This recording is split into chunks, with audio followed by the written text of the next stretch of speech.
उनसे जो मुझे सीख मिली वो कहते हैं कि ये जो समाज सेवा वर्ड यूज़ कर रहे हैं ना, ये अच्छा वर्ड नहीं है। आप समाज की सेवा कर सकते हैं क्या? आपने लिए सब समाज से हैं और आप कह रहे हैं मैं समाज की सेवा, आप तो ये बोलो कि समाज से ऊरण होने की कोशिश कर रहे हैं हम लोग। तो मैंने 9 सब्जेक्ट में पीजी कर रखी है और 12 स्टूडेंट्स को मैंने मेरे अंडर में पीएचडी अब तक करवा दी है और मुझे 26 साल हो गए एकेडमिक में, मतलब कॉलेज एजुकेशन में। खाना नहीं खा रहा है तो हमने उसको मोबाइल पकड़ा दिया, टीवी दिखा दी। ये हम गलतियाँ कर रहे हैं, ये हमें नहीं करना चाहिए। तो पेरेंट्स अनजाने कर रहे हैं। तो हम उसको सजग करते हैं कि ये गलतियाँ फिर बड़ा आपका रूप ले लेंगी। उसको ही एक्सेप्ट करें जो आपसे ज़्यादा नॉलेज रखता है, वरना आप उसको आप एक्सेप्ट नहीं करें, अपने 2 कान हैं, एक कान से सुनीजिएगा, दूसरे कान से निकाल दीजिएगा। मुझे कुछ लोग कहते हैं कि भई इन सब कामों करने से क्या मिलता है? तो मैंने कहा सुकून मिलता है और जब आदमी को सुकून मिलता है, तो हर कोई अच्छी चीज़ उसको करने के लिए इच्छा ज़ाहिर रहती है, इच्छा करती है। मुझे हुँ। सुनने को तैयार ही नहीं हुई वो लड़कियाँ। ज़ोर-ज़ोर से होटिंग, भाई कौन सुनेगा? कोई नहीं सुनेगा, अगेंस्ट बात कर रहे हो। अगेंस्ट बात कर रहे हैं। फिर मैंने मेज़ पर ज़ोर से थाप मारी और कंटिन्यूअस बोलता गया। व्यक्ति के जीवन का पहला दायित्व उस समाज के लिए होता है जिस समाज ने उसे सब कुछ दिया है। समाज से लेना हर कोई चाहता है, पर कुछ पाने के बाद समाज को पुनः देने का जज्बा बहुत कम लोगों में देखने को मिलता है। आज जो हमारे मेहमान हैं, उन्होंने समाज से जितना लिया उससे ज्यादा देने के प्रयास में हैं।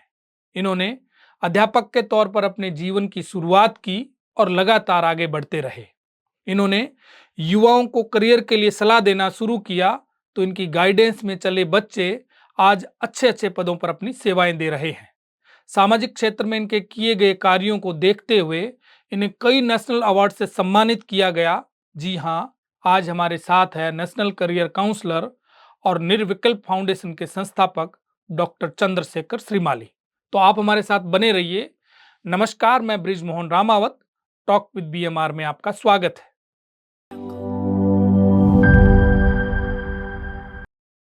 Chandrashekhar ji, talk with BMR में आपका बहुत बहुत स्वागत। धन्यवाद सर, आपका भी बहुत-बहुत। आप अभी एक संस्था चला रहे हो जिसका नाम है निर्विकल्प फाउंडेशन। इस निर्विकल्प फाउंडेशन को बनाने के पीछे का मेन उद्देश्य क्या है? देखिएगा निर्विकल्प फाउंडेशन का मैंने जब शुरुआत करी थी, जी। यूथ को लेकर मैंने शुरुआत करी थी क्योंकि इसका जो हमने स्थापना दिवस भी है, जो स्वामी विवेकानंद की 12 जनवरी है युवा दिवस, उस पर शुरुआत करी थी। मैं देखता था कि बीकानेर के यूथ अपने आप को कहीं न कहीं थोड़ा-सा आगे जाकर अपने आप को डिप्रेशन में और थोड़ा-सा कहीं न कहीं जाके अलग दिशा पे मोड़ता है। तो मैंने कहा अगर हम निर्विकल्प फाउंडेशन एक बनाएँ, उसके माध्यम से यूथ को थोड़ा-सा मोटिवेशन दें। उनको चाहे रोज़गार का मार्गदर्शन हो, चाहे दूसरे करियर का मार्गदर्शन हो, उसको अपनाएँ और साथ में एक नया उद्देश्य और जुड़ गया। हमें पता लगा कि बीकानेर के बहुत से लोग बाहर हैं, जिन्होंने बीकानेर छोड़कर बहुत बड़ा नाम करा है। तो मैंने कहा उनसे अगर कनेक्ट करा जाए, तो इन निर्विकल्प फाउंडेशन बनाने का 2 ही उद्देश्य हमने रखा। यूथ को कुछ गाइडेंस, कुछ मार्गदर्शन, कुछ सलाह और उनका मोटिवेशन हो और दूसरा बड़ा हमने रखा कि जो बीकानेर से बाहर जो लोग रहते हैं, बाहर मतलब फॉरेन में? फॉरेन या बीकानेर से बाहर कहीं भी। कहीं भी मेट्रो सिटीज़ में हैं, हम्म। तो उनको हमने ढूँढना शुरू करा। जिनको बीकानेर नहीं जानता था और उनको हमने इंट्रोड्यूस करवाया बीकानेर के लोगों को कि ये देखिएगा बीकानेर का है, ये बीकानेर का है, जिसमें एक बड़ा नाम पहले लेना चाहता हूँ। जी। हम गूगल चलाते हैं, सब लोग गूगल चलाते हैं, लेकिन जो गूगल का टेक्निकल हेड है, अनुराग जी आचार्य, वो बीकानेर का है। अच्छा, लोग जानते ही नहीं तो हैं, मैं भी नहीं जानता था। नहीं ये जानते। आप बता रहे हो तब जी, पता चल रहा है मुझे तो आज। 14 साल हो गए गूगल को टेक्निकल हेड करने वाले हमारे बीकानेर का आदमी और बीकानेर के लोग जानते नहीं हैं। यूथ को एक मोटिवेशन मिलता है कि हम जो ये गूगल चलाते हैं, गूगल बाबा हम जिससे सारी चीज़ें सीखते हैं, उसको चलाने वाला, उसको हैंडल करने वाला वो बीकानेर का आदमी। 2 उद्देश्यों को लेकर इसकी शुरुआत करी और अच्छा रिस्पॉन्स रहा। इन 5 सालों के इस दौर में निर्विकल्प फाउंडेशन ने कई नए आयाम भी स्थापित किए हैं। अच्छा, आपने इसकी शुरुआत कब की? ये 12 जनवरी 2019 की बात है सर। हमने इसको शुरुआत करी थी महाराजा गंगा सिंह यूनिवर्सिटी के जो विवेकानंद स्मारक बना हुआ है, उस दिन 12 जनवरी थी। हमने वहाँ के तत्कालीन वीसी साहब हैं, उनसे आग्रह करके और 7 प्रकल्प हमने रखे कि इन प्रकल्पों पे काम करेंगे। तो उसमें 2 मैंने बता दिए, बाकी दूसरी एक्टिविटीज़ जो हैं और उसमें हमने ऐड ऑन करा कि अगर किसी को जॉब के लिए अगर हम करते हैं, तो जॉब हमने उसमें एडिशनल जोड़ दिया। ऐसा करके 7 प्रकल्पों पे हमने काम शुरू करा था और उसमें हमें सफलता फिर कोरोना काल भी आ गया था जैसा आपको पता है। जी। तो उस कोरोना काल में भी और कोरोना काल से लेके अब तक निर्विकल्प ने प्रयास करे हैं, करीब-करीब 38 लोगों को हमने रोज़गार भी दिलाए हैं। क्योंकि निर्विकल्प के सारे जो लोग हैं वेल एस्टेब्लिश्ड लोग हैं, तो उनको ज़रूरत होती है। हमारे पास डेटा होता है यूथ का, तो हम उनको बोलते हैं कि आप अपने हिसाब से तो हमने 38 लोगों को नौकरियाँ भी दी हैं। निर्विकल्प के माध्यम से हमने एक अच्छा-सा चैनल बनाया कि जिसको ज़रूरत है वो हमें बताएँ, हम उसके अकॉर्डिंग आपको वो यूथ देंगे, फिर आप अपने हिसाब से उसको स्किल टेस्ट करके अपने यहाँ रख लीजिएगा। तो ये स्थापना के बाद में हम यहाँ कोरोना के बाद को लेकर अब तक का हमने एक छोटा-सा प्रयास भी करा है कि बीकानेर के यूथ को कहीं न कहीं अच्छी जॉब मिल सके, उसके अकॉर्डिंग। तो निर्विकल्प के लोगों ने ही बहुत सहयोग करा, जो वेल एस्टेब्लिश्ड थे, जिसकी कोई सॉफ्टवेयर कंपनी थी, कोई मैन्युफैक्चरिंग कंपनी थी, कोई एफएमसीजी से था, उन सब में लोगों को नौकरियाँ भी मिली। रिमाली जी, आपने ये कहा कि हम बाहर के लोगों को इंट्रोड्यूस कराएँगे जो बीकानेर मूल के हैं। तो ऐसे लोगों से इंट्रोड्यूस करवाया आपने? अभी तक मैं आपको बता दूँ कम से कम 400 लोगों का मेरे पास डेटा है। सब लोग पूछते हैं कि ये कैसे इकट्ठा करा? मैं जहाँ कहीं भी बैठता अगर कोई मुझे कहता है कि ये फलाँ व्यक्ति बीकानेर का है और वो वहाँ ये काम कर रहा है। तो ऐसे मैं करके उसको नोट डाउन करता, फिर मैं मेरे कंप्यूटर पे बैठते उस आदमी की प्रोफ़ाइल ढूँढता, अगर मिल जाती तो ठीक है, नहीं तो उस व्यक्ति को घर जाके फ़ोन करता कि मुझे उसका मेल, उसका कॉन्टैक्ट नंबर कुछ भी मुझे दीजिएगा, तो वो मुझे प्रोवाइड कराता, फिर मैं उससे बात करता। हाँ, हालाँकि मुझे एक बड़ी प्रॉब्लम हुई थी कि कुछ बड़े लोग, जैसे मैं यहाँ कुछ 3 लोगों का ज़िक्र करना चाहूँगा, जी। जब हम उनसे बात करी तो ठीक है, वो लोग नहीं जान पाते हैं कि भई कौन है, क्या है, अननोन नंबर जाता है तो बात भी नहीं कर पाते थे, जिसमें एक बड़ा नाम मैं आपको बता देता हूँ, बीकानेर का ही गौरव की बात कह सकते हैं। भारत सरकार का जो फाइनेंस सेक्रेटरी अभी हैं, वो हमारे बीकानेर के हैं। अच्छा। हाँ, हुँ। संजय मेहलोत्रा जी, जिसको हम कह सकते हैं बहुत बड़ी उपलब्धि कह सकते हैं, फाइनेंस पूरा जो भारत का है, उसको देखने वाला एक आईएएस ऑफ़िसर, वो बीकानेर के हैं संजय मेहलोत्रा जी। हमने उनसे बात करने की कोशिश करी, तो 2-3 बार जवाब नहीं आया, फिर मैंने मेरे बारे में लिखा, निर्विकल्प के बारे में लिखा, तो चला कि उनका व्हाट्सएप से जो वॉइस कॉल आती है, वो आया और बोला, "मुझे अच्छा लगा, लेकिन मैं इन दिनों में आपके साथ नहीं आ सकता, लेकिन जब कभी भी मैं बीकानेर आऊँगा, तो मैं यहाँ ज़रूर आपसे मिलूँगा।" तो मुझे बड़ा अच्छा लगा। मैं एक और नाम ऐड करना चाहूँगा रिज़र्व बैंक ऑफ इंडिया के चीफ गवर्नर, वो हमारे बीकानेर के हैं, एसएस मुंदड़ा, जो अभी वर्तमान में जो बीएसई है, उसके चेयरमैन हैं। तो ऐसे कई सारे लोग हैं, जैसे मैं गिनती करूँ अभी जो स्मार्ट वॉच आपने नॉइज़ का नाम सुना होगा, जी। नॉइज़ कंपनी, जिसका 7,000 करोड़ रुपए का टर्नओवर है और जिसके ऐड आपको पता है विराट कोहली, तापसी पन्नू और जो भाला फेंकने वाले जो हमारे पदक विजेता हैं, जी। वो ऐड करते हैं। वो व्यक्ति बीकानेर का है, गौरव खत्री जिसका नाम है। तो मुझे बड़ा अचंभा लगा और जब मैं 2-3 बार बातचीत करी, उसने मुझे रिस्पॉन्स नहीं करा। फिर मैंने जब वही थोड़ा बहुत जब उसको लिख कर भेजा, देखा तो उसने कहा यार ठीक आदमी है, तो उसने मुझे बात करी और जब वो बीकानेर आए, दिवाली पर आए थे, तब मैं उनसे मिला। तब मैंने मेरा इंट्रोडक्शन तो एज़ ए एकेडमिशियन दिया था। मैंने कहा भई मैं हूँ तो एज़ ए एकेडमिशियन लेकिन ये काम करता हूँ। तो उन्होंने मुझे बोला कि आप इस तरह का काम क्यों करते हैं? क्या मिलता है आपको इससे? तो मैंने कहा मुझे सुकून मिलता है। तो यार सुकून के लिए ये कोई काम करता है? मैंने कहा कर रहा हूँ सर कोशिश। फिर मैंने जब पिछला गौरव अवार्ड की बात बताई, मैंने मेरी कुछ एक्टिविटीज़ जब बताई, तो वो बंदा बहुत प्रभावित हुआ और उसने मुझे उस वक़्त बोला 99.9% मैं ज़रूर आऊँगा। जबकि उसके प्री शेड्यूल्स बहुत बुक रहते हैं। लेकिन उसके बाद में जब मेरी बात को उसने सुना, समझा, मेरे काम को देखा और समझा तो बोले कि मैं 90.9% मतलब 0.1% कहीं मेरा इधर कुछ हो जाता है या कुछ इमरजेंसी हो जाती है, वरना मैं इस प्रोग्राम में ज़रूर आऊँगा। तो मुझे बड़ा खुशी हुई कि मैं जिससे मिलने की कोशिश कर रहा था, आज वो मेरे लिए कह रहा है कि मैं आऊँगा और वो बीकानेर आए। हमने भी उनको बीकानेर गौरव अवार्ड दिया। अब देखिएगा बीकानेर गौरव अवार्ड कोई बहुत बड़ा अवार्ड नहीं है, एक केवल सम्मान है। कुछ लोगों को बुलाकर उनके बीकानेर के प्रति सम्मान देने की कोशिश है और जो बीकानेर के लोग देते हैं। जब वो आए, उस सम्मान समारोह को देखा, समझा, तो उनको बड़ी खुशी हुई। कि और उन्होंने कहा कि मुझे रिकॉग्नाइज़ भी करा। मतलब बीकानेर में वो कह रहे हैं कि मुझे पहला ऐसा बड़ा प्लेटफ़ॉर्म मिला जहाँ मुझे इतने बड़े उनकी कहानी भी बड़ी ट्विस्ट वाली कहानी। वो बने ने तो पायलट गए थे लेकिन उसके बाद में एंटरप्रेन्योरशिप्स का उनको जुनून हुआ और आज वो 7,000 करोड़ रुपए की बड़ी कंपनी लेकर काम कर रहे हैं। ऐसे यूथ को अगर बीकानेर से इंट्रोड्यूस करवाया जाए कि देखिएगा ये भी बीकानेर से ही है। ये आर्मी स्कूल में पढ़ता था और आज कहाँ पहुँचा है। तो यहाँ वाला यूथ भी थोड़ा मोटिवेट होगा कि यार हम भी यहाँ रहकर कुछ कर सकते हैं। तो इस बीकानेर गौरव अवार्ड का भी मकसद ये है कि बीकानेर के लोगों को ये बताया जाए कि बीकानेर से बाहर गए लोग बीकानेर के ही हैं, बीकानेर के जाए जन्मे हैं और उन्होंने आज इस गति से प्रोग्रेस करी है, तो आप भी कर सकते हैं। तो एक मोटिवेशन मिलता है, एक हल्का-सा उनको पुश मिलता है कि हम भी कर सकते हैं। तो ऐसे कई लोग हैं जो जिनको हमने जोड़ा है और अब बड़ी बात जो इस बीकानेर गौरव अवार्ड से निकल कर आती है, वो ये है कि वो लोग हम कहते हैं कि आप हमें कुछ बीकानेर के लिए बताइएगा। जैसे मैं एक नाम ऐड करना चाहूँगा, साकेत हॉस्पिटल है दिल्ली में, बड़ा हॉस्पिटल है। जी। तो उसके जो पार्टनर हैं असित अरोड़ा जी, उनको हमने बुलाया बीकानेर। तो उन्होंने एक बड़ी बात करी कि सर बीकानेर का कोई बंदा दिल्ली आता है और उसको मेडिकल संबंधित कोई प्रॉब्लम होती है, तो आप हमें बताइएगा, हम उसकी हेल्प करेंगे। तो मुझे लगा कि ये एक बड़ी बात हो गई कि बीकानेर का बंदा कहीं जाता है और उसको कोई प्रॉब्लम आती है, कुछ हर्डल होता है, तो वो उसको हेल्प करने को तैयार है, वो भी बीकानेर का है। नहीं, ये बड़ी बात ही है। एक व्यक्ति है बीकानेर के जाए जन्मे हैं और वो कनाडा रहते हैं।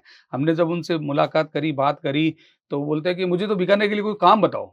मैंने कहा साहब ज़रूरत होगी तो मैं बताऊँगा। बोले नहीं फिर आप एक काम करो, कोई भी बंदा बीकानेर से आता है, चाहे वो स्टूडेंट हो, चाहे वो बिज़नेसमैन हो या कुछ भी हो, अगर वो स्टूडेंट है और वो अपना कुछ नया कुछ कर रहा है वहाँ पे कनाडा में जाके, तो 2 महीने रहना, खाना और मेरे घर पे कर सकता है और कार की फैसिलिटी जहाँ वो जाएगा वो मैं दूँगा। अच्छा, आप ये कोई कह सकते बीकानेर हैं। का हाँ, आदमी बीकानेर का जाए। कोई भी जाए, हाँ। तो मुझे लगा कि एक अच्छी बात है कि बीकानेर का बंदा नए शहर में, नए देश में, नए प्रदेश में जा रहा है और वहाँ बीकानेर का व्यक्ति उसको बोल रहा है कि मैं तेरी हेल्प के लिए तैयार हूँ।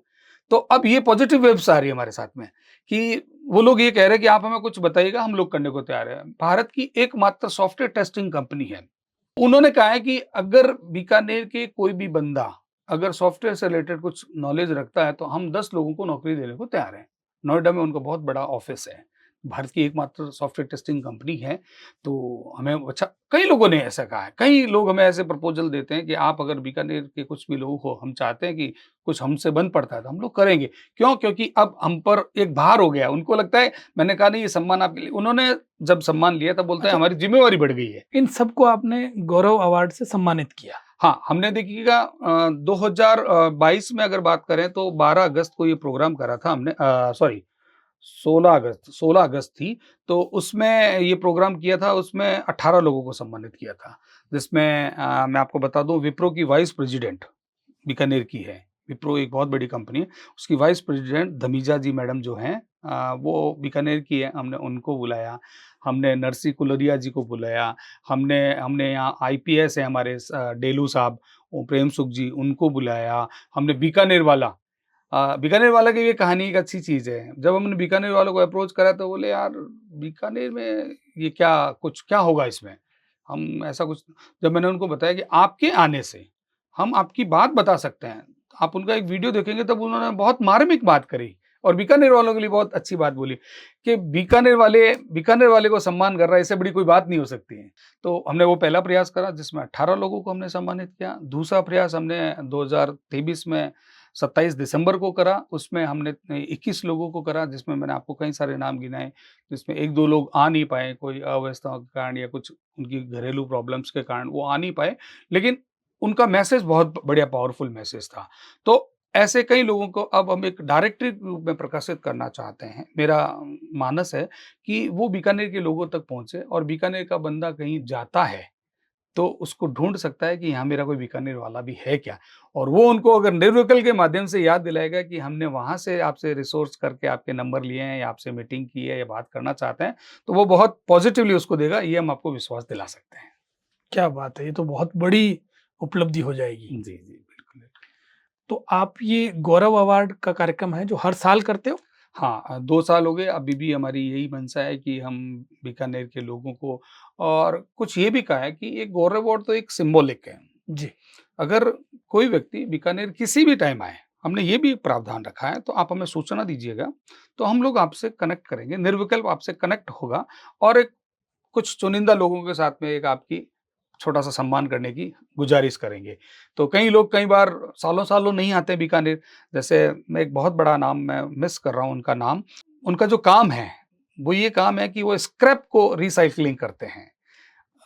डूंगरगढ़ के पास मोमासर एक गाँव है, जी। वो शायद मुझे बताया उन्होंने कि वो होली के जो होता है कार्यक्रम उसमें एक बार आते हैं। एक बार ही आते हैं, साल में 1 बार आते हैं। हमने उनसे बहुत अप्रोच करी, बहुत ट्राई भी करा कि वो एक बार हमारे इस फंक्शन में आएँ।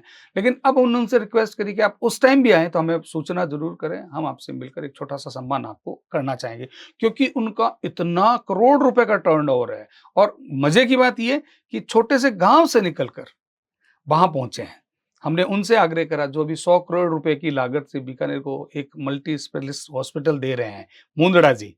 वो बोले यार सम्मान-वम्मान और वो वास्तव में सम्मान को प्रेफ़र नहीं करते, तो मैंने कहा साहब आप सम्मान लें नहीं, देवे तो सही, ताकि दूसरे लोगों को लगा। हमने उनकी एक छोटी-सी एक वीडियो भी बनाकर हमारे निर्विकल्प के माध्यम से कई जगह करी कि जो व्यक्ति नापासर से निकल कर छोटे-छोटे कंगे बेचने का काम करता था, आज 100 करोड़ रुपए दान दे रहा है। एक प्रोजेक्ट में। एक प्रोजेक्ट में। जी। तो और नापा सर के तो कई स्कूल, कॉलेज और पुलिस थाना, हॉस्पिटल उन्होंने पैसा दिया। तो उस आदमी का बीकानेर से इंट्रोडक्शन होना चाहिए कि देखिएगा ये बीकानेर के हैं और आज उन्होंने क्या किया है। तो लोगों को लगेगा चलो हम भी कुछ करें। तो मैंने उनको जब इंटरव्यू के लिए जैसे मैंने एक उनका वीडियो बनाने का आग्रह करा तब उन्होंने मना कर दिया कि हम सब लोग ये चाहते नहीं हैं। मैंने कहा साहब इससे अगर 2 लोग भी इम्प्रेस हो, इम्प्रेस का मतलब मेरा कि वो उस तरफ जाना चाहें कि यार प्रेरणा ले। प्रेरणा लें जिसको हम कहें, कि हम भी कर सकते हैं अगर हमारे पास कोई साधन है तो हम जो जिस प्रकार का साधन है, जैसे मैं मानता हूँ कि मैं सर्विस के माध्यम से दे सकता हूँ, मेरे पास पैसा नहीं है तो लेकिन मैं अभी जैसे बच्चों को गाइडेंस देने का काम ये जो करता हूँ, तो मुझे लगता है कि मैं मेरे हिसाब से जो सर्विस दे सकता हूँ या कुछ काम कर सकता हूँ, तो कर रहा हूँ सोच सके और करना भी चाहिए। मेरा ये मानना है मैंने उनसे सीखी है बाद में, मुंदड़ा जी से सीखी थी कि हमने लिया सब इसी सोसाइटी से है। तो उस समाज को हमारा देने का दायित्व भी बनता है। तो वो कोई बड़ा काम नहीं है। उनसे जो मुझे सीख मिली वो कहते हैं कि ये जो समाज सेवा वर्ड यूज़ कर रहे हैं ना, ये अच्छा वर्ड नहीं है। आप समाज की सेवा कर सकते हैं क्या? आपने लिए सब समाज से हैं और आप कह रहे हैं मैं समाज की सेवा आप तो ये बोलो कि समाज से ऊरण होने की कोशिश कर रहे हैं हम लोग। हमारे ऊपर जो समाज का ऋण है, भई आज जो पढ़ा-लिखा जो चीज़ें हमें दी वो किसने दी है? इसी सोसाइटी ने समाज दी ने है दी और और इस समाज उसके को बदले वापस। हम अगर कुछ दे रहे हैं तो वो सेवा नहीं कर रहे हैं उसकी। जो हमारे पे ऋण चढ़ा हुआ है उसको ऊरण होने की कोशिश कर रहा है। अभी हमने 12 जनवरी को जब प्रोग्राम करा तो जब कलेक्टर साहब थे नमित मेहता जी, तब उन्होंने बोला निर्विकल्प के साथ में आप प्रोग्राम कर सकते हैं। ये अच्छा ग्रुप है, इनके साथ आप प्रोग्राम कर सकते हैं। तो हमने नेहरू के अंदर भारत सरकार का ऑफ़िस है और निर्विकल्प के साथ में 40 यूथ के साथ में एक इंटरेक्शन करा कि भई आप बीकानेर के लिए क्या सोचते हैं? बीकानेर में क्या होना चाहिए? आप बीकानेर के लिए क्या कर सकते हैं? तो ऐसा इंटरेक्शन में हमारे पास में एडिशनल एसपी साहब भी थे, कलेक्टर साहब भी थे। तो प्रशासन भी रिकॉग्नाइज़ करने लग गया है इस निर्विकल्प फाउंडेशन को। तो ये हमारे लिए एक अच्छी बात है। तो आपको इसके लिए बहुत-बहुत बधाई, तो धन्यवाद सर, शुभकामनाएँ। धन्यवाद सर। श्रीमाली जी आपकी शिक्षा कहाँ तक हुई? मेरी 9 सब्जेक्ट में पोस्ट ग्रेजुएशन है और इसके लिए मैं मेरे आइडल मानता हूँ मेरे गुरुजी डॉक्टर आर.एल. चौधरी साहब। उन्होंने 11 सब्जेक्ट में पीजी कर रखी थी। तो मैं उनको देखता रहता था तो मैंने कहा यार ये 11 पीजी कैसे हो सकती है? उस वक़्त मैं एमकॉम में था। एमकॉम में एडमिशन लिया था और मैं चौधरी साहब को देखता था तो मेरे मन में भी ठन गई कि मैं भी 11 करूँगा। हालाँकि मैं अभी तक 9 तक भी रुका हूँ, 11 पहुँचा नहीं हूँ। लेकिन मैंने कोशिश करी कि पढ़ते रहना चाहिए आदमी को। तो मैंने 9 सब्जेक्ट में पीजी कर रखी है और 12 स्टूडेंट्स को मैंने मेरे अंडर में पीएचडी अब तक करवा दी है और मुझे 26 साल हो गए एकेडमिक में मतलब कॉलेज एजुकेशन में और मैंने थोड़ा-सा प्रोफ़ेशनल चेंज करा। वो चेंज ये करा कि बीकानेर में करियर काउंसलिंग नाम की कोई चीज़ नहीं थी। जी। लोग समझते नहीं थे और उस वक़्त ज़रूरत भी नहीं लगती थी मुझे लगता था क्योंकि बहुत मिनिमम ऑप्शंस होते थे। भई अगर कॉमर्स की बात करें तो गिने-चुने वही 4-5 स्ट्रीम आती थी, आर्ट्स की करें तो। लेकिन जब मैं सेसोमो गर्ल्स कॉलेज में प्रिंसिपल था, तब मुझे लगा कि मुझे कुछ नया करना चाहिए। तो नए में मुझे देख लगा कि बीकानेर में करियर काउंसलर कोई नहीं है। तो मैंने इसकी प्रोफ़ेशनल डिग्री ली, मैंने यूएस से भी करी, मैंने भारत सरकार का जो एनसीएस पोर्टल है, वहाँ से भी अप्रूव्ड हुआ, तब मुझे नेशनल करियर काउंसलर की एक डेज़िग्नेशन मिली। उसमें आप रजिस्टर्ड हो जाते हैं, तो थ्रू आउट इंडिया आपका कोई भी व्यक्ति आपसे काउंसलिंग ले सकता है। तो इस प्रकार से मैंने फिर काउंसलिंग शुरू करी। हाँ, हालाँकि थोड़ा-सा एक दिक्कत भरा माहौल भी आया क्योंकि लोग समझ नहीं पा रहे थे करियर काउंसलिंग होती क्या है? जब धीरे और समाचार पत्र मुझे रोज़ छापते रहते थे, मुझे मेरे आर्टिकल्स नए-नए एस्पेक्ट्स पर मैं लिखता था, तब लोगों को लगा कि अच्छा-अच्छा ये भी ऑप्शंस हैं क्या? ये भी ऑप्शन तो बीकानेर के लोगों ने भी समझा और उस डिमांड के आधार पर अब मैं प्रोफ़ेशनली तरीके से करियर काउंसलर को अपना मेन ऑब्जेक्ट मानकर चलता हूँ, जिसमें मैं 10th के बाद में कौन-सा सब्जेक्ट लेना चाहिए, 12th के बाद में कौन से कोर्सेज़ को लेना चाहिए, आफ्टर ग्रेजुएशन आपको क्या करना चाहिए, इस पे फ़ोकस करता हूँ। हाँ, साथ में मैंने एक बड़ा काम जो सोचा है वो ये है कि पेरेंट्स को भी अवेयर करना ज़रूरी है। सबसे बड़ी जो समस्या आती है कि पेरेंट्स संसाधन तो दे देते हैं, लेकिन समय नहीं देते हैं। जब पेरेंट्स समय नहीं देगा, तब तक वो चीज़ आप जो चाह रहे हैं या वो बच्चे निकल वो कर के निकल नहीं कर नहीं आएगी। आती। इसलिए अभी आपने देखा होगा, पुलिस विभाग के साथ में निर्विकल्प फाउंडेशन ने एक पेरेंटिंग वर्कशॉप करी, जिसमें 880 पेरेंट्स को हमने बुलाया और सीरियस पेरेंट्स को। हमने हर स्कूल से 10 पेरेंट्स को ही बुलाया और मतलब भारत के बहुत बढ़िया पेरेंटिंग कोच है, परीक्षित जोबनपुत्रा, उसको हमने बुलाया। पर आईजी साहब बहुत इसमें इंटरेस्ट ले रहे थे। वो बहुत सक्सेसफुल प्रोग्राम गया। वो 3 घंटे वहाँ पेरेंट्स ऐसे सीरियस होकर बैठे थे कि वो चाह रहे थे कि और सुनें। तो मैं कोशिश ये कर रहा हूँ कि पेरेंट्स को भी ये पता होना चाहिए कि क्या गलतियाँ हम करते हैं, चाहे जाने-अनजाने। जैसे मैं एक छोटा-सा एग्ज़ाम्पल लेता हूँ। बच्चा छोटा होता है, हम कहीं बिज़ी होते हैं, तो अपने को एंगेज उस बच्चे को एंगेज करने के लिए मोबाइल फ़ोन पकड़ा देते हैं। ये जी। हमारी गलती है। बच्चा सो नहीं रहा है, देखते-देखते सो जाएगा, हम उसको मोबाइल पकड़ा देते हैं। खाना नहीं खा रहा है, तो हमने उसको मोबाइल पकड़ा दिया, टीवी दिखा दी। ये हम गलतियाँ कर रहे हैं, ये हमें नहीं करना चाहिए। तो पेरेंट्स अनजाने कर रहे हैं, तो हम उसको सजग करते हैं कि ये गलतियाँ फिर बड़ा आपका रूप ले लेंगी। तो फिर साइड आप साइड इफ़ेक्ट बड़ा साइड होगा। इफ़ेक्ट फिर आप बोलोगे हुँ, बच्चा ज़िद करता है, बच्चा मोबाइल नहीं छोड़ता है, तो ये शुरुआत हमने कहाँ से करी? ये शुरुआत पेरेंट्स ने करवाई। तो हम पेरेंट्स से ये रिक्वेस्ट करते हैं कि आप कुछ वो चीज़ें नहीं करें। साथ में मैं एफडीपी जिसको फैकल्टी डेवलपमेंट प्रोग्राम भी कहते हैं, टीचर्स ट्रेनिंग भी करता हूँ, जिसमें टीचर्स को मैं ये रिक्वेस्ट करता हूँ कि आप क्लास तक सीमित नहीं रहें। बच्चा आपके लिए हमेशा वो बच्चा स्टूडेंट ही रहेगा। ऐसे नहीं कि स्कूल खत्म हो गई, उसके बाद में अगर बच्चा कोई गलत काम करते दिख रहा है, तो आप उसको रोकिएगा, आप टोकिएगा, ये आपकी मोरल ज़िम्मेवारी बनती है।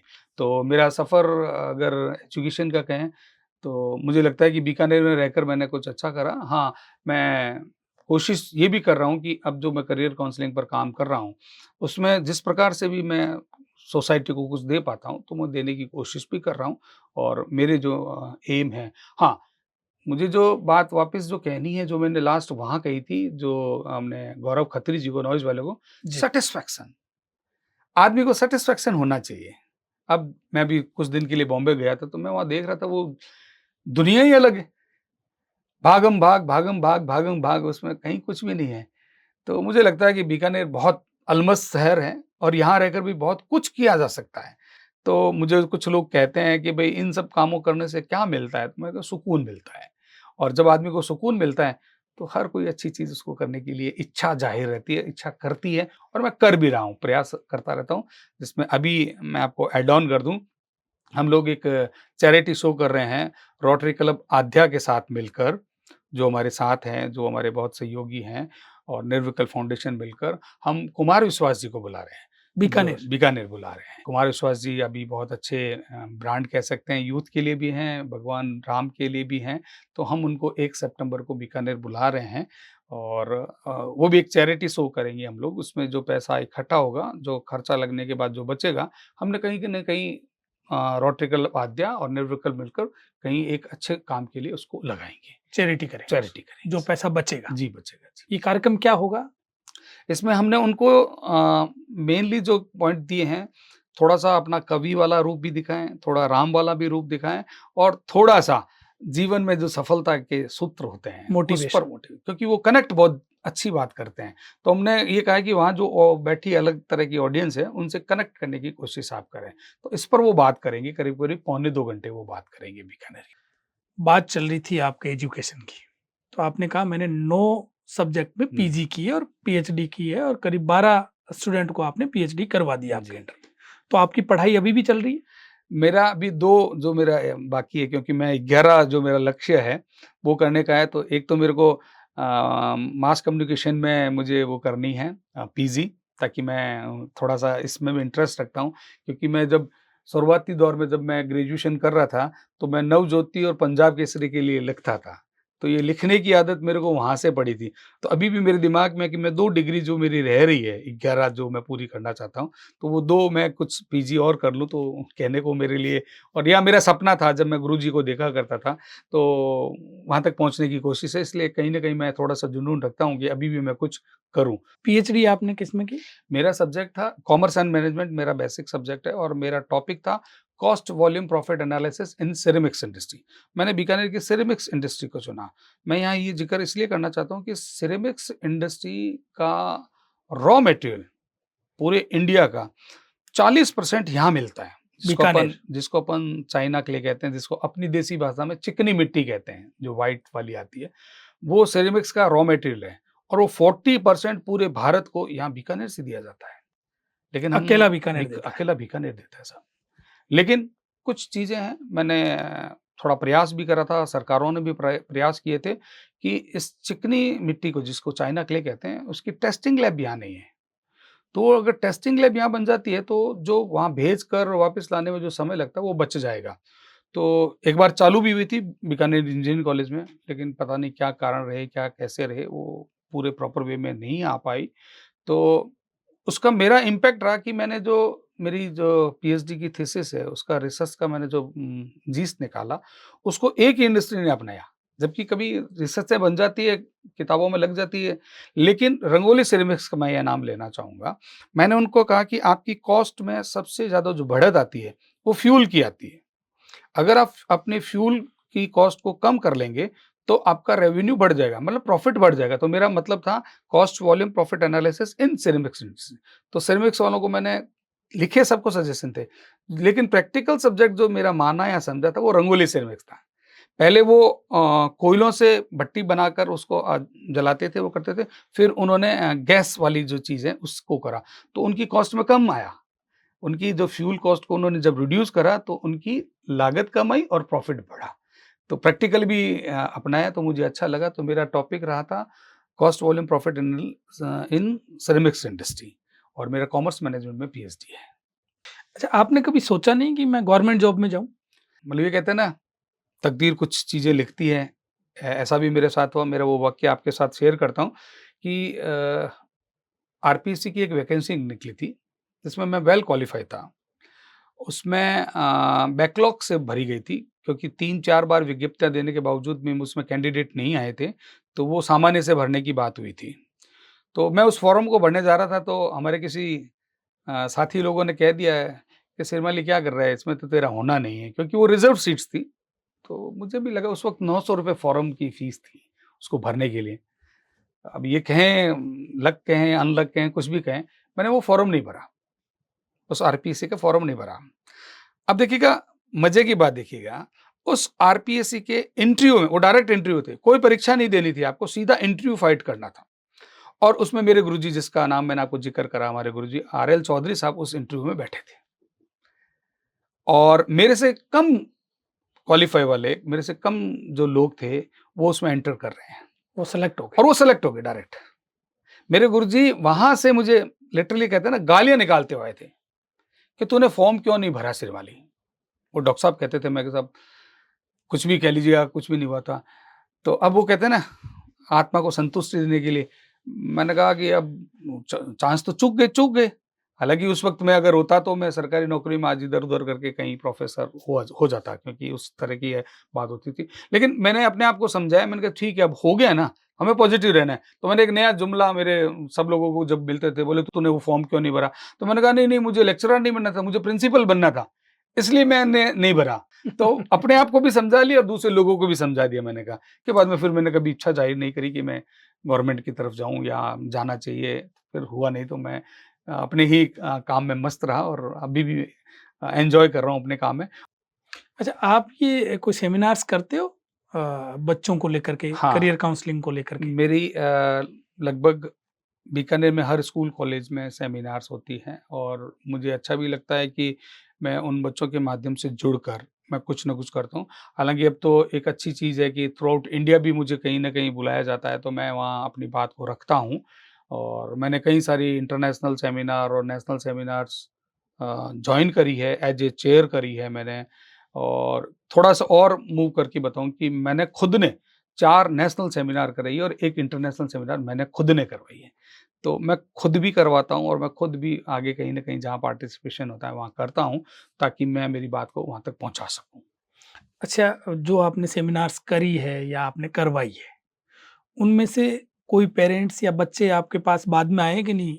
आपके सेमिनार की वजह से, आपकी गाइडेंस की वजह से आज मैं यहाँ हूँ, अदरवाइज़ मैं यहाँ नहीं होता। मैं इसमें एक एग्ज़ाम्पल देना चाहूँगा। मैंने एक सेमिनार करी थी नोखा में एक स्कूल है, मिशनरी स्कूल जो अपने बीबीएस स्कूल की एक ब्रांच लगती है। वहाँ उन्होंने पेरेंट्सिंग वर्कशॉप करी। मैंने कहा नोखा जैसे शहर में पेरेंट्स मेरे को सुनेंगे क्या? तो मैं वहाँ गया, तो वहाँ 500 पेरेंट्स थे और थोड़ा-सा लगता है ना बीकानेर में नहीं सुनते, तो बीकानेर के पास छोटा-सा कस्बा जिसको हम कहें, मंडी कहें, जो कुछ वहाँ भी कैसे कहें, सुनेंगे? वहाँ कैसे सुनेंगे? हुँ, मैंने मेरी 2-3 बातें जब रखी, तो पिन ड्रॉप साइलेंस हो गई। तो मुझे लगा ये मुझे सुन लेंगे। मैंने मेरा करीब डेढ़ से पौना 2 घंटा लेक्चर दिया। लेक्चर देने के बाद में कई सारे लोग मुझे मिले। सर आपके नंबर, मैंने मेरे नंबर भी शेयर करे, मैंने मेरी बात भी बताई। उसमें से एक लड़की नोखा से बहुत से लोग मेरे पास आए उस सेमिनार के बाद में मिलने के लिए, अपना सलाह लेने के लिए। उसमें से एक लड़की आई थी, तो उसके साथ में उसकी सो कॉल्ड बुआ थी शायद मुझे लगता है। अ, उसने मुझे कहा बुआ ने कि आप इसको सीए के बारे में गाइड मत करना, बाकी आप कुछ भी बता देना। मैं थोड़ा-सा असहज हुआ हो। कि ये क्या मतलब हुआ? तो मैंने उन बुआ जी से पूछा, मैंने कहा आप बताइएगा आप सीए के बारे में कितना जानते हैं? बोले जानती तो कुछ ज़्यादा नहीं, लेकिन बस मुझे पता है कि सीए बहुत हार्ड होता है। मैंने कहा और? तो कि और तो मुझे नहीं पता है। तो मैंने कहा आपको फिर अधिकार नहीं है, मैंने बहुत फ्रैंकली बोला उनको, मैंने कहा आपको अधिकार नहीं है कि आप इसको गाइड करें। क्योंकि मैं ये मानता हूँ, गाइड उसी वक़्त करना चाहिए या जो सामने वाला व्यक्ति उसको तब एक्सेप्ट करे जब वो उससे ज़्यादा नॉलेज रखता हो, वरना उसको एक्सेप्ट नहीं करें। फिर मुझे बातों-बातों में पता लगा वो बुआ जी उसको सीए इसलिए नहीं जॉइन कराना चाहती थी कि उसकी भांजी थी, उस बुआ जी की भांजी थी, उसने कोई 2-3 बार सीए दिया और वो सक्सेस नहीं हुई थी। तो वो ये मुझे ऐसा लगता था कि उस फेलियर का डर था इधर। डर था और वो ये चाहती थी कि अगर ये बन गई, तो हमारे परिवार में तो बहुत बड़ा नाम हो जाएगा, ऐसा मुझे लगा। तो मैंने कहा अच्छा, ये तो कोई लॉजिक नहीं था। एक ये भी होता ये है। लॉजिक हुँ, मुझे सही नहीं लगा। फिर मैंने बुआ जी को अगले कमरे में बिठाया और मैंने उस बच्ची से बात करी। आज मैं आपको ईमानदारी से कहता हूँ, वो लड़की सूरत में बहुत बढ़िया सीए है और मुझे लगता है कि मुझे अच्छा लगा कि उसने मेरी बात को माना। उसके पापा भी सूरत में बड़े व्यापारी हैं और वो बाद में जब मुझे मिले, तो बोले आपने अच्छा किया और हमें बहुत खुशी है कि आपने अच्छे तरीके से गाइड करके इसको बच्ची को सीए करने के लिए पूरा-पूरा सहयोग करा। तो कुछ ऐसी उपलब्धियाँ मिलती है तो मज़ा भी आता है, अच्छा लगता है कि ठीक है, कुछ अच्छा काम किया। तो मैं यहाँ एक इस कहानी में पूरे में आपको ये कहना चाहता हूँ कि कोई भी यूथ किसी को तब एक्सेप्ट करें, जब वो उससे ज़्यादा नॉलेज रखता हो, सामने वाला जो सामने बता वाला। रहा है। हाँ, वरना मत करें। तो मैं जब भी कभी बात करता हूँ, तो मैं एक हल्की सी चुटकुले के साथ करता हूँ, कि जैसे मान लीजिएगा संडे का दिन है और मैं मेरे घर पर रसोई बनाना चाहता हूँ, तो मेरी वाइफ़ मुझे एक्सेप्ट नहीं करेगी। उसका कारण क्या है? उसको लगेगा कि ये मेरे से ज़्यादा एक्सपर्ट नहीं है इसमें। खराब करेंगे और यही संजीव कपूर मेरे घर पे आकर बोले मेरी वाइफ़ को कि हुँ, आज मैं आपके किचन में खाना बनाऊँगा, तो तो क्या तुरंत मना कर एक्सेप्ट कर देगी? लेगी। क्यों फिर आदमी तो मैं भी हूँ, आदमी वो भी है। हुँ, लेकिन वो उस मामले में उनसे बहुत ज़्यादा एक्सपर्ट है, तो वो उसको एक्सेप्ट कर रही है और मेरे को इग्नोर कर रही है, एक्सेप्ट नहीं कर रही है। तो मैं भी सबको ये मैसेज कहना चाहता हूँ, आप उसी को एक्सेप्ट करें जो आपसे ज़्यादा नॉलेज रखता हो, वरना आप मत करें, कोई दिक्कत नहीं है। क्यों? क्योंकि वजह भी है, ठोस वजह है। तो एक ये भी यूथ समझे कि उसको ही एक्सेप्ट करें जो आपसे ज़्यादा नॉलेज रखता है, वरना आप उसको आप एक्सेप्ट नहीं करें, अपने 2 कान हैं, एक कान से सुनीजिएगा, दूसरे कान से निकाल दीजिएगा। आपकी पहली जॉब कौन-सी थी? मैं पहली जॉब को आज भी याद करता हूँ। मैं रामपुरिया कॉलेज में पढ़ता था।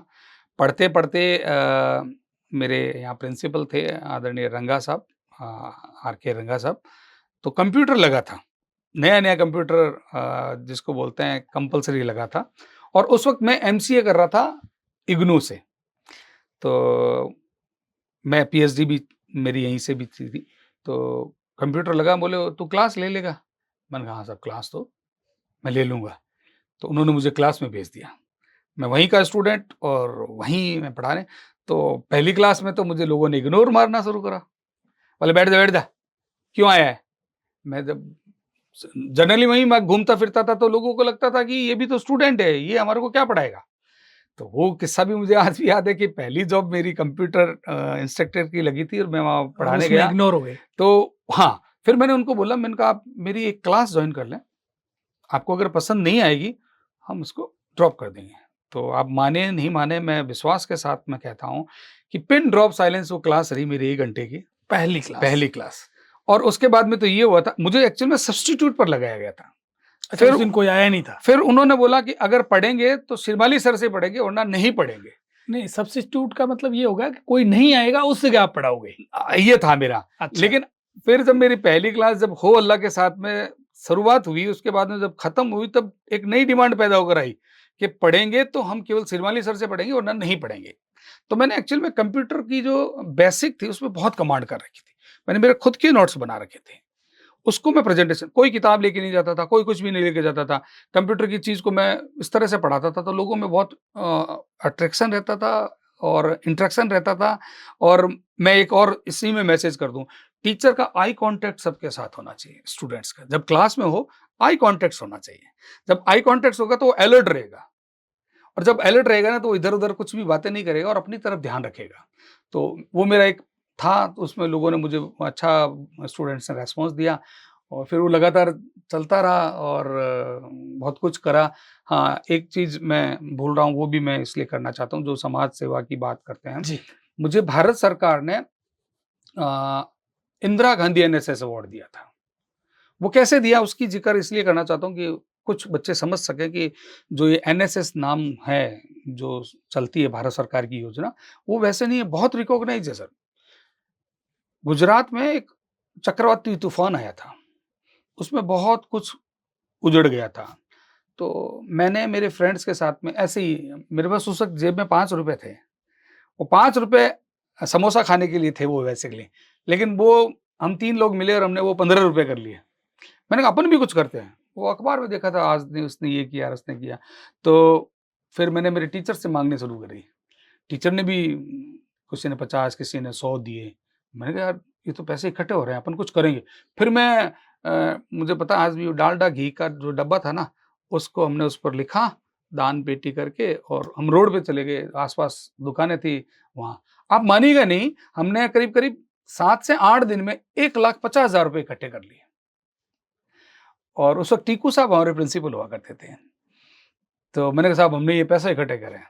तो कि ठीक है, अपन फलाँ कोष में देते हैं। मैंने कहा, नहीं सर, कोष में नहीं देंगे। तो कहते, तेरी क्या इच्छा है? मैं, सर हम वहाँ जाके बाँटेंगे, कुछ भी सामग्री इस पैसे से। सर आज भी याद है, 2 ट्रक उस 1,50,000 से कपड़े, बर्तन, खाद्य सामग्री, ये सब कुछ लेके हम वहाँ गए। मोरवी तालुका है, वहाँ पे हमने वो बाँटा। तब वहाँ पे कोई एक टीम आई हुई होगी, हमें नहीं पता है, भारत सरकार की कोई टीम आई हुई थी। तो हम यूथ को कुछ देखकर, उन्होंने हमसे पूछा, "कहाँ से आए हो? क्या कर रहे हो? किसने कहा आपको?" ऐसे कुछ क्वेश्चन्स करे, तो हमने जवाब दे दिए। मैंने कहा, हम अपनी इच्छा से करे, इकट्ठा हुआ और हुआ। मुझे नहीं पता कि वो कभी उस अवार्ड में भी चेंज हो सकती है क्या? एक मैं क्लास ले रहा था, एक पुलिस वाला आया पियोन के साथ में, बोले आपका वेरिफिकेशन करना है। मैंने कहा, "अभी मैंने तो कोई ऐसी घटना करी नहीं, फिर क्यों?" तो बाद में मुझे पता लगा कि वो भारत सरकार का एक प्रोटोकॉल होता है। उसमें उपराष्ट्रपति हमारे को अवार्ड देने वाले थे। ये जो यूथ को बड़ा, सेकंड बड़ा अवार्ड होता है, इंदिरा गांधी एनएसएस अवार्ड। पूरे साल, अब तो ज़्यादा संख्या हो गई, 22 लोगों को मिलता है। उसमें मेरा सिलेक्शन हुआ। ये तो कब की बात है? ये 2003 की बात है। तो जब पुलिस वाला आया तो मैं डर भी गया था। मैंने कहा, मैंने कुछ जुर्म तो करा नहीं। फिर मुझे बाद में पता लगा ये पुलिस वेरिफिकेशन है आपको वहाँ जाने के लिए। तो अशोका होटल में मेरे लिए बड़ी गर्व की बात थी कि हमें पुरस्कार मिल रहा है और भारत सरकार मुझे दे रही है। तो आपने उस समय समाज को वापस देने का काम शुरू कर दिया, जो आज तक लगातार जारी हाँ, है। कोशिश हुई है वहीं। जो आपने क्लास ली, जो एज़ ए टीचर के रूप में आपने जॉब किया, उसमें आपकी सैलरी क्या थी उस समय? उस वक़्त मेरी सैलरी पर पीरियड थी। मुझे अच्छे से याद है कि मुझे उस महीने की जो पूरी तनख्वाह बनी थी, वो जो सैलरी बोलते हैं, वो ₹5,000 थी। उस वक़्त मुझे पूरे पीरियड बेस पर जो मिलता था वो। वैसे स्टूडेंट के हिसाब से देखें तो बहुत अच्छी सैलरी थी ये। हाँ, एक बार के लिए तो मेरे लिए थी, क्योंकि मैं उस वक़्त पढ़ भी रहा था। हुँ। और पढ़ते-पढ़ते अगर किसी आदमी को ये रेम्युनेशन जिसको बोलते हैं मिलता है, तो बहुत बड़ी एप्रिसिएशंस थी।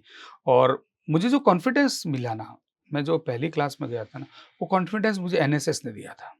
इसके लिए मैं एनएसएस को करता हूँ क्योंकि मैं एनएसएस के हर प्रोग्राम में भाग लेता था। मैं अच्छा डिबेटर भी था।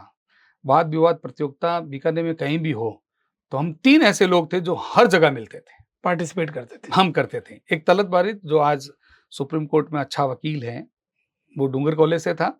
एक एमएस कॉलेज से वो आज स्विट्ज़रलैंड में हैं, रश्मि राय और एक मैं। ये 3 लोग तो हर एक जगह मिलते थे और हमारा 3 का कॉम्पिटिशन पक्का होता था। अगर 1 मिनट है तो मैं उसका भी एक ज़िक्र करना चाहता हूँ। जी। महारानी कॉलेज में डिबेट हुई, उसका टॉपिक बड़ा टिपिकल टॉपिक था। तो संकट वाली स्थिति थी। वो संकट ये था कि टॉपिक ये था कि महिलाओं में विज्ञापन की भूमिका उचित या अनुचित, उस पर बोलना था। और मेरे साथ में मेरे इस कॉलेज से, रामपुरिया कॉलेज से, वो बोला मैं तो उचित मतलब पक्ष में बोलूँगा। मैंने कहा यार पक्ष में तो मैं भी पक्ष में ही बोलना चाहता हूँ। लेकिन बोले नहीं, नहीं मैंने तो पक्ष में मैटर तैयार कर ला और अब मुझे विपक्ष में बोलना था। अब आप देखिएगा अगर मेल की तरफ बात करें तो हम 3 ही लोग थे वहाँ पे। महारानी कॉलेज की बच्चियाँ और वहाँ स्टाफ सारा लगभग फीमेल। फीमेल और उसमें आपको बात करनी है कि जो महिलाएँ विज्ञापन में आती है वो अनुचित है। अब वहाँ कोड दिया जाता था। मेरा 9 नंबर कोड था, मुझे हुँ। सुनने को तैयार ही नहीं हुई वो लड़कियाँ।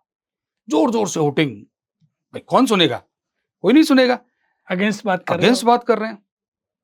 फिर मैंने मेज़ पर ज़ोर से थाप मारी और कंटीन्यूअस बोलता गया और मैंने 5 एग्ज़ाम्पल दिए।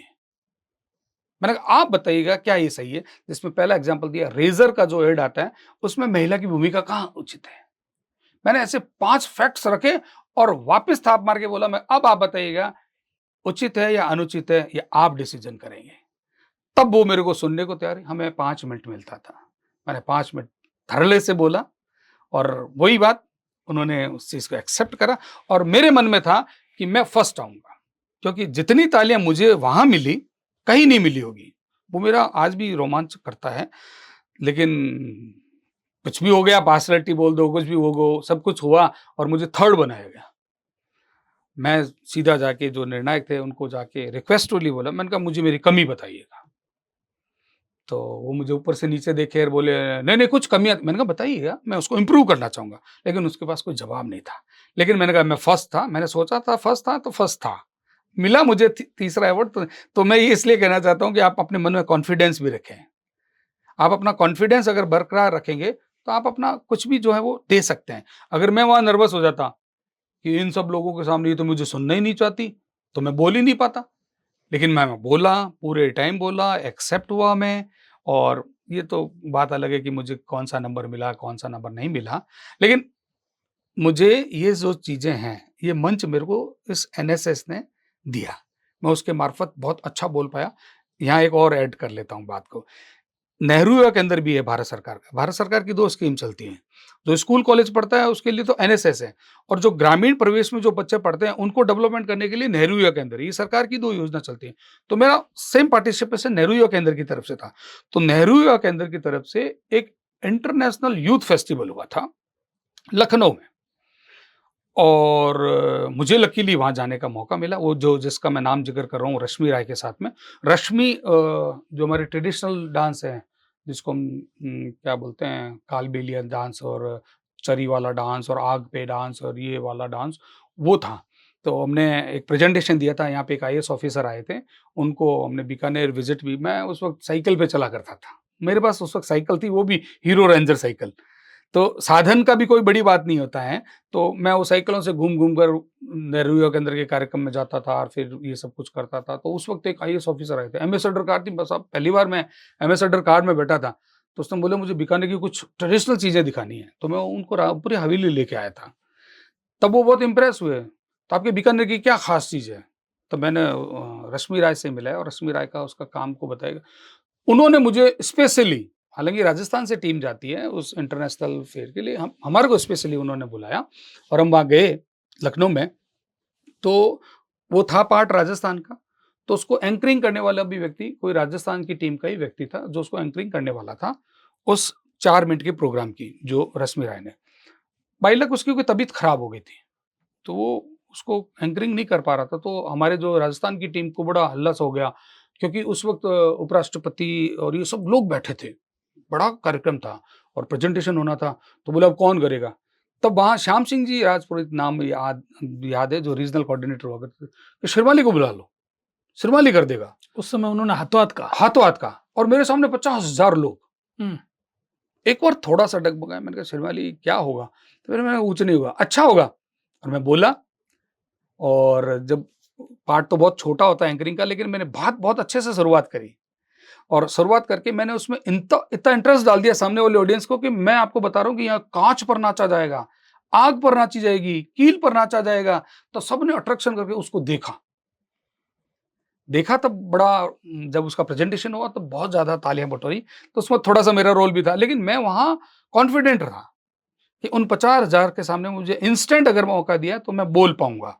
तो ये जो बोलने वाली जो मेरी स्टेज का जो चीज़ आई थी, वो मुझे नेहरूआ के अंदर और एनएसएस ने दी, और उसी की बदौलत मैं पहली क्लास भी अच्छे से अटेंड कर पाया था, क्योंकि मेरे पास कॉन्फिडेंस था। तो बच्चे यूथ है, वो कॉन्फिडेंस भी रखें अपनी हर बात को बताने के लिए, तो वो अच्छा कर पाएँगे। उसके बाद आपकी जॉब कहाँ लगी? फिर मैं रामपुरिया कॉलेज में ही रहा। रामपुरिया कॉलेज में मैं करीब-करीब 7 साल पढ़ाया। उस वक़्त एक नया कोर्स लेके भी आए थे हम लोग, MCM, master of computer management, जिसमें कंप्यूटर भी था और मैनेजमेंट भी था। तो उस कोर्स को हमने संचालित करा। फिर मुझे एमबीए शिफ्ट कर दिया गया था। रामपुरिया कॉलेज की एक ब्रांच लगती है एमबीए, वहाँ 5 साल मैंने पढ़ाया। उसके बाद में मैं 9 साल सैसोमो गर्ल्स कॉलेज है, वहाँ प्रिंसिपल रहा। डूंगरगढ़। डूंगरगढ़, वहाँ हमने बहुत अच्छी करी, और डूंगरगढ़ में छोटे से शहर में मैंने बच्चों को कुछ प्रैक्टिकल सिखाने के लिए नेशनल सेमिनार कराई, फेयर कराया, मतलब एंटरप्रेन्योरशिप्स क्या होती है ये मैंने बच्चों को समझाई। मेला लगवाया, मेले में सारी दुकानें आपकी, सारा पैसा आपका, जो पैसा आप कमाओगे वो भी आपका, तो वो अद्भुत था। और गाँव के बच्चों के लिए तो बहुत अद्भुत था कि ऐसा क्या हो सकता है। हमने एक कोशिश करी, तो सेसोमो में हमने बहुत मेहनत करी, बहुत कुछ किया। फिर मैं थोड़ा चेंज हुआ, मैं प्रोफ़ेशनल चेंज करके करियर काउंसलिंग में आया, तो अभी भी करियर काउंसलिंग की तरफ काम कर रहा हूँ, कोशिश कर रहा हूँ कि उसमें कुछ ठीक-ठाक कर सकूँ और बीकानेर को अगर कुछ मिलता है तो दे सकूँ, ये मेरी भावना है। अब चंद्रशेखर श्रीमाली को कहाँ जाना है? क्या प्लानिंग है?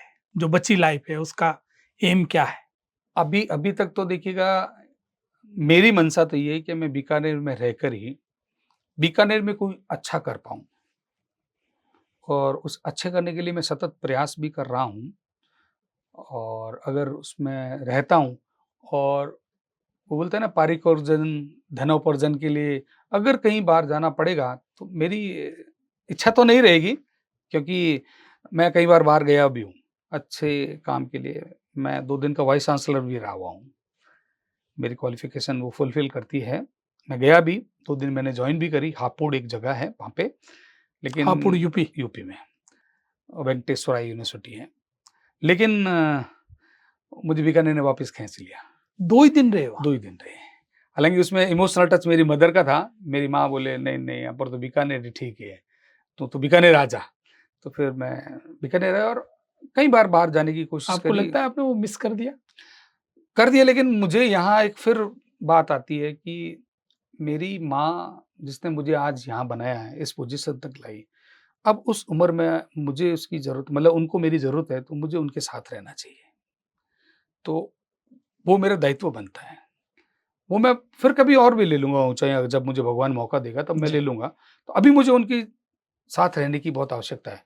तो मेरा दिमाग घुमा और मेरी माँ ने मुझे पुकारा है, तो मैं और इसलिए आप वापस आ वापस आ गया, गए।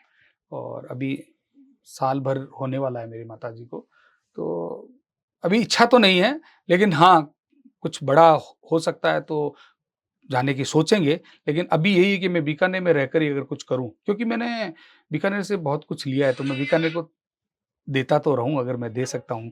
तो अगर आप मेरी बात को अगर वैसे मानें, तो मैं बीकानेर में रहकर ही कुछ अच्छा करने की कोशिश करूँगा, ये मेरी इच्छा है। अच्छा, एक बात और बताइए, आपने आरपीएससी का फॉर्म नहीं भरा या आप नहीं भर सके, उसका मलाल है आपको? थोड़ा बहुत तो रहता है सर, कभी-कभी हल्का-सा कभी-कभी ट्विस्ट आता है, कभी-कभी लोगों को देखता हूँ तो यार ये एक वो थोड़े समय के लिए आता है। फिर मुझे लगता है कि अगर मैं ये वो बन जाता ना, तो आज वाला चंद्रशेखर नहीं होता। मैं कहीं गाँवों में एक प्रोफ़ेसर की नौकरी करता होता, और जितना मैं अपने आप को अपडेट रख पाता, उतना नहीं रख पाता। क्योंकि बीकानेर को इतना फ़ायदा नहीं होता। बीकानेर को तो नहीं, मुझे भी यदि लगता आप है नहीं कि होते तो आप खत्री जी से नहीं मिलते, आप साकेत हॉस्पिटल वालों से नहीं मिलते, आप जी। कनाडा वालों से नहीं मिलते, आपकी कोई प्लानिंग नहीं होती, आप अभी जो हाँ, ये बुला रहे ये हो बात इनको यही बात ये कि मैं वहाँ कुमार विश्वास को जो फिसिल बुला हो रहे हो, जाता। ऐसे कार्यक्रम नहीं फिसिल कर इसलिए पाते? हो जाता है क्योंकि लगता है ना यार ठीक है, अब अच्छे आ रहा है, 1.5-2 लाख रुपए आराम से कमाओ, खाओ, मस्ती रहो कुछ। तो मैं इतना अपडेट नहीं रह पाता। तो एक बार के लिए आता है, क्षणिक आता है, लेकिन फिर मैं सोचता हूँ नहीं यार, ये चीज़ थोड़ी मिलती मुझे आज जो मिलती है।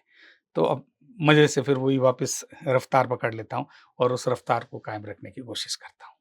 तो चंद्रशेखर जी, आप हमारे यहाँ पधारे, आपने खूब सारी जानकारियाँ हमारे साथ शेयर की, आपने अपने जीवन के अनछुए पहलू हमारे साथ शेयर किए। आपका बहुत-बहुत आभार। आभार आपका कि आपने मुझे मौका दिया और मैं चाहूँगा कि आपके माध्यम से कभी भी मुझे यूथ से कुछ काम करने का मौका मिले तो मैं आपके लिए तैयार हूँ। आपका भी बहुत-बहुत आभार। जी। Thank you so